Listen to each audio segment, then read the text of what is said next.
président de la communauté urbaine, notre ancien Premier ministre, qui souhaite qu'on puisse plus et mieux travailler tous ensemble.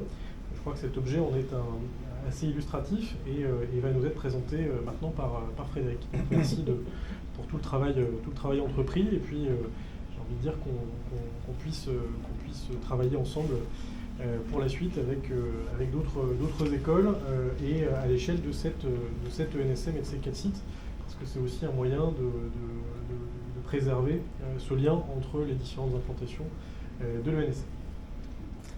Merci beaucoup, monsieur le directeur général.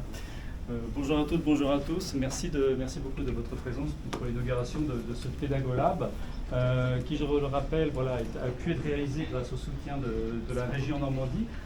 Projet qui a été initié, je voudrais rendre à César, avant mon arrivée, puisque c'est Nathalie Dancret et Olivier Lemaitre à la direction des études qui avaient répondu à un appel à projet de la région Normandie, qui soutient énormément l'enseignement supérieur. Donc, nous sommes ici sur la concrétisation du projet RIN 2021, Réseau d'intérêt 2021, pour le développement de l'innovation pédagogique dans l'enseignement supérieur.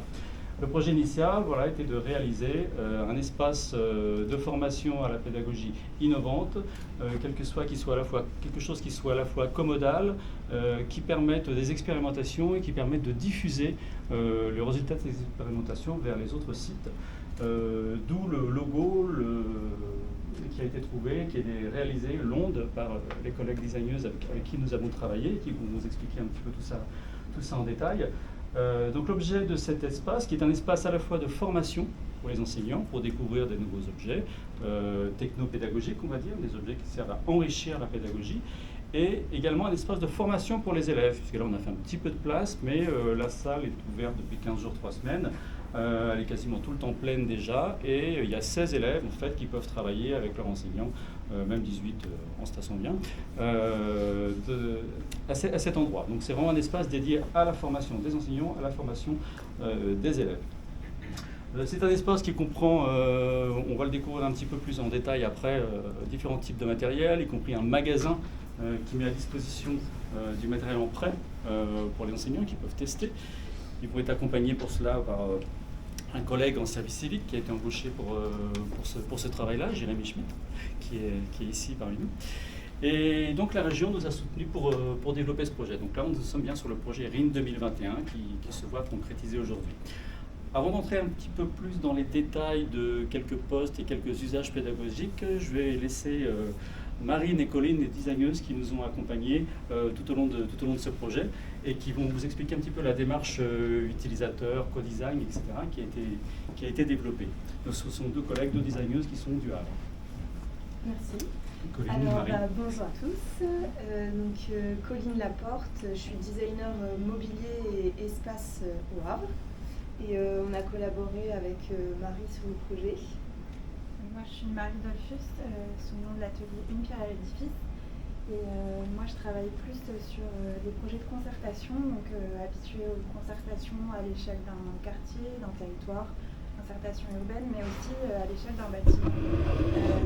C'est des processus où l'idée, c'est vraiment de se concentrer sur l'échange avec les habitants, les usagers d'un espace, pour comprendre les besoins, les usages qui sont déjà existants, observer tous ces usages-là et partir de ce constat-là plutôt que de partir d'une envie, on va dire, préétablie, d'essayer de calquer un projet qu'on aurait vu ailleurs et de l'intégrer absolument dans un contexte qui est particulier. Donc on a associé nos différentes compétences pour commencer par ce processus de concertation qui a eu lieu du coup plutôt sur l'année précédente. Donc l'idée c'est vraiment de faire un état des lieux, on va dire, des besoins, des usages et surtout d'en tirer leurs conséquences matérielles, logistiques et aussi organisationnelles.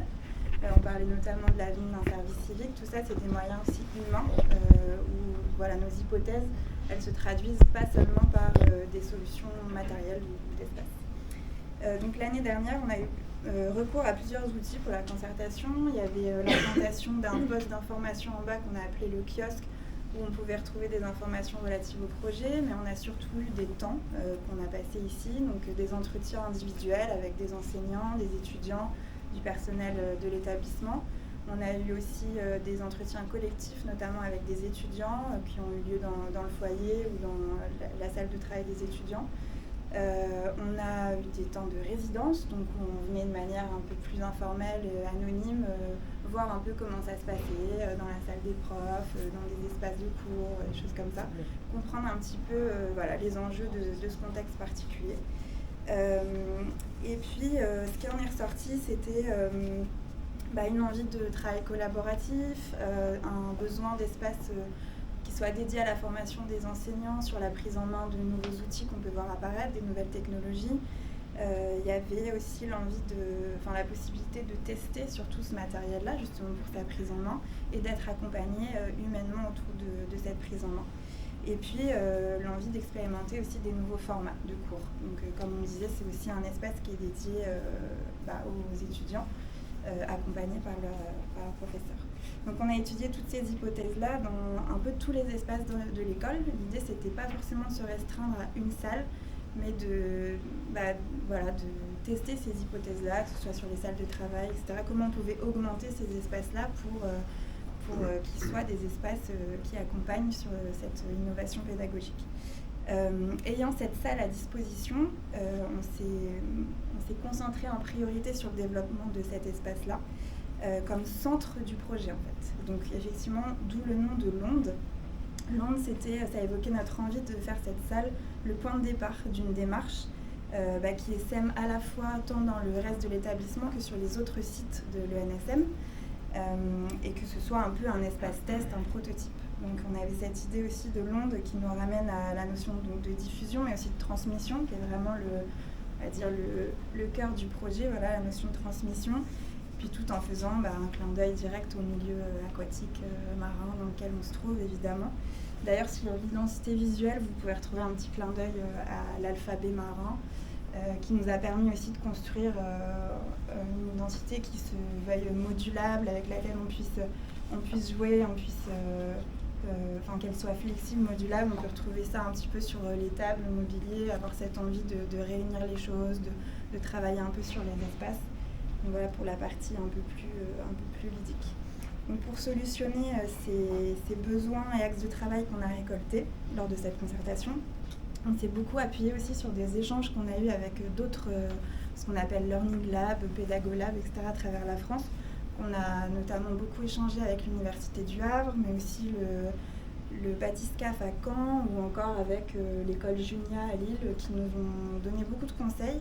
Ça nous a permis d'avoir toujours en tête à la fois leur retour d'expérience sur du matériel, tout simplement, qu'ils ont pu tester ces dernières années, du matériel ou des outils numériques, mais aussi d'avoir en tête les besoins que cela représente en termes justement de moyens humains, organisationnels, ce qu'on appelle aussi le design de service, qui a été un travail aussi pour nous deux de comment va fonctionner le magasin, etc. Toutes ces questions-là, on a pu les travailler grâce à ce réseau un peu d'échanges, nous permettant de proposer un projet le plus global et adaptable possible pour la suite. Et donc du coup, en phase 2, ça a été plutôt la concrétisation matérielle du projet. Donc on a dédié la salle 211 au projet, comme on l'a pensé comme une boîte à outils pour les enseignants, où ils puissent venir rencontrer du monde, collaborer, se former à de nouveaux outils, et également pouvoir découvrir ou approfondir des méthodes d'innovation pédagogique. Ça se traduit également de manière matérielle et de manière humaine, avec la présence de Jérémy, Frédéric qui peut permettre aussi de former, le lieu de réunion pour les formations. Et on n'a pas voulu restreindre, comme le disait Marie, l'usage de tous ces outils simplement à la salle. On permet également, grâce au magasin, l'emprunt de matériel, et grâce à la classe mobile que Jérémy va vous présenter, de permettre l'usage et l'innovation pédagogique, qu'elle ne soit pas restreinte à cette salle uniquement.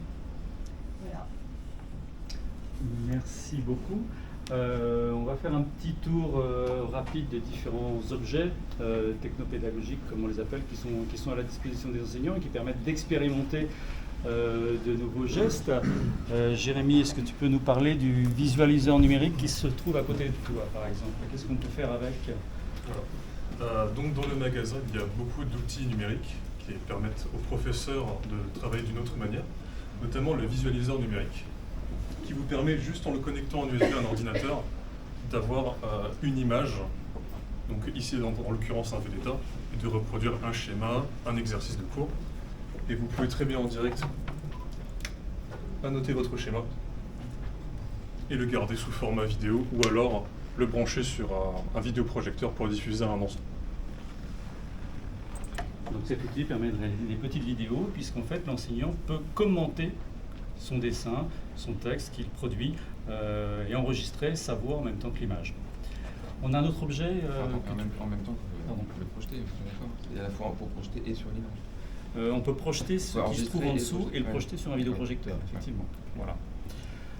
Oui, tout à fait, c'est un double usage. Là, c'était la fonction gradule vidéo, mais on peut également le projeter. On peut imaginer, par exemple, la correction d'un travail réalisé avec des élèves. On le corrige en direct et il est affiché en plan. En fait. Il y a un autre objet un petit peu plus élaboré. Voilà. Donc c'est la version supérieure, si on peut l'appeler comme ça, c'est le scanner numérique, qui va, grâce à une application externe cette fois-ci, scanner automatiquement un document. Donc en déplaçant un document, on peut voir que le recadrage va être automatique.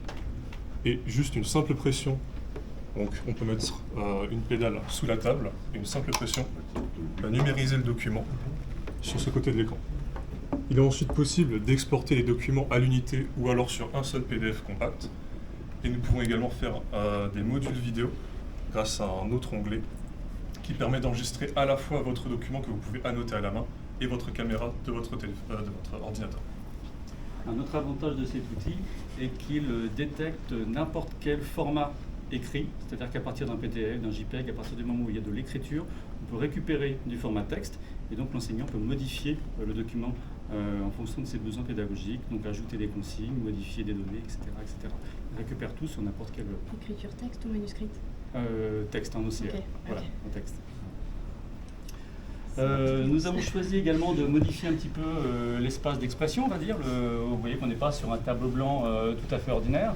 On est passé sur un Velleda, effectivement, mais qui est un format beaucoup plus large, qui s'appelle un mur d'expression, qui vise à encourager l'usage de la salle par les étudiants, l'usage de la salle sur un mode collaboratif, pour favoriser le travail ensemble, la correction partagée, etc., etc.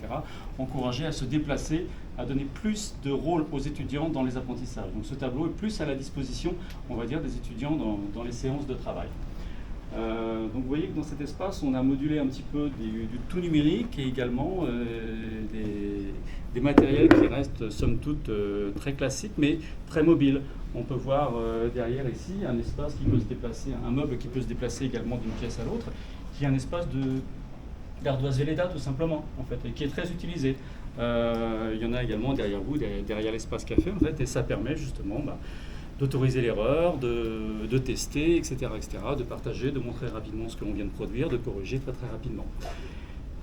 Donc des espaces, des outils classiques et aussi des outils beaucoup plus high-tech. Par exemple, la caméra qui se trouve ici, est une caméra dotée d'une intelligence artificielle qui permet de créer des modules vidéo complets.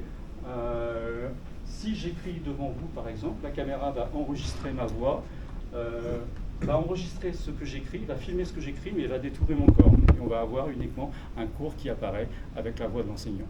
On peut partager sur Teams, Zoom, enregistrer, etc. pour mettre sur notre Moodle, sur Vega, par exemple. Un autre objet très très intéressant et que l'on développe sur nos autres sites actuellement est l'écran numérique interactif. Donc c'est une dalle tactile équipée d'un ordinateur Windows qui permet en fait d'intégrer les cours traditionnels des enseignants, un PowerPoint, un PDF de manière visuelle, mais aussi d'augmenter cette projection, je dirais, puisqu'elle permet d'annoter en direct les documents ou de zoomer sur des points un petit peu plus précis. Une petite démonstration. Hop. Donc on peut l'utiliser avec le doigt ou avec un stylet passif qui n'a pas besoin de pile, de rechargement, etc. Et le gros intérêt d'un outil comme celui-ci ça va être de pouvoir se déplacer, de pouvoir zoomer très facilement avec le doigt, tout en gardant une qualité d'image, une définition qui est très très précise. Ce qui va nous permettre également d'annoter directement et de construire avec les élèves. Il est là. Merci. Il est là. D'annoter et de construire directement avec les élèves le cours en direct, en fonction de ce que l'on souhaite montrer, de ce que l'on souhaite expliquer. Donc on est sur une carte, ça peut être un schéma électronique, ça peut être un calcul scientifique, etc. Et une fois qu'on a collaboré avec les élèves, qu'on a voulu montrer quelque chose de très très précis, mais il est tout à fait possible de l'enregistrer, de le sauvegarder et de le partager à la fin du cours avec les étudiants qui, grâce à leur smartphone, tout simplement, peuvent venir le scanner et le récupérer en QR code. Voilà un exemple de ce qui est possible de réaliser avec ce genre d'outil qui est très très simple d'utilisation. Il y a deux niveaux d'usage, on va dire, de cet outil. Il y a la première surcouche qui est celle native, vous voyez, qui permet de surligner, annoter, colorer, zoomer, etc. Et puis il y a une deuxième surcouche un petit peu plus épaisse, un petit peu plus puissante, qui permet d'ouvrir des fichiers, des outils scientifiques, etc. Donc de faire du tracé géométrique, de faire tout un tas de... Hop, c'est l'option mathématique que je voulais ouvrir. Hop, c'est là, voilà. Et donc on peut incorporer un rapporteur, une équerre, une règle, etc. Et avoir des dessins, des rendus qui soient extrêmement précis. Donc cet objet va permettre de réaliser, vous le voyez, on est sur un deuxième projet soutenu par la région Normandie, qui est le RIN 2022, qui est celui de la Navirothèque, sur lequel nous avons commencé à travailler avec les enseignants des 4 sites. Voilà, cet outil, ce projet est un projet de réalisation de jumeaux numériques de navires visant à simuler des visites techniques et à créer des parcours pédagogiques. Donc là, nous sommes sur le plan d'un remorqueur de la société Boluda. On va faire une petite extraction, on va aller se promener en salle des machines, par exemple. Et là, on va avoir une visite en 360 absolument complète. Désolé pour le mal de mer.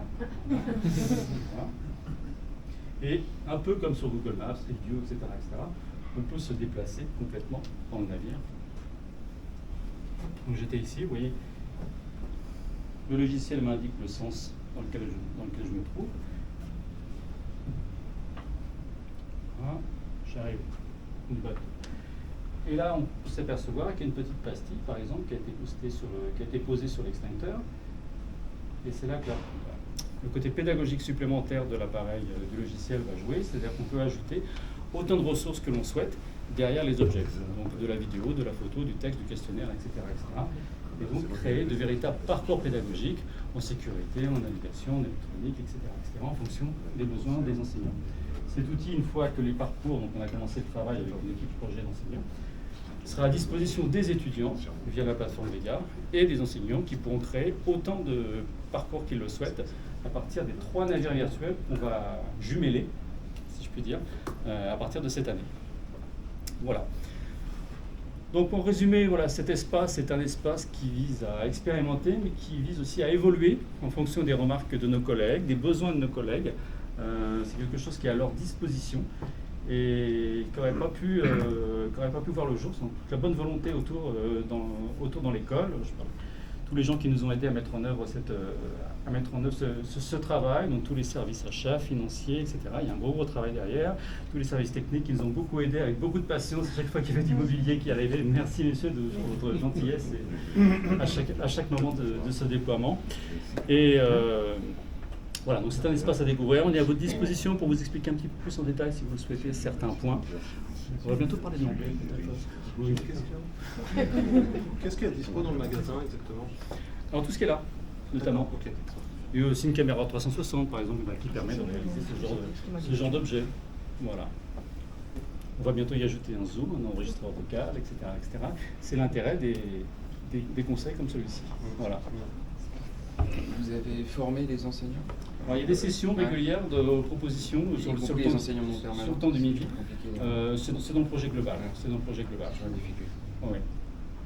Alors on réalise aussi avec Jérémy tout un tas de fiches de prise en main, chartées, etc., qui sont sur sur une plateforme en ligne dans laquelle on va retrouver des notices d'appareil, mais aussi à quoi ça sert en classe, quel est l'intérêt pédagogique de son usage, etc., etc. On est en train de réaliser également une petite vidéo de démonstration que l'on partage. Donc on est à votre disposition pour, si vous voulez tester, expérimenter, plus d'explications sur un objet. Et merci encore de votre présence. Wow.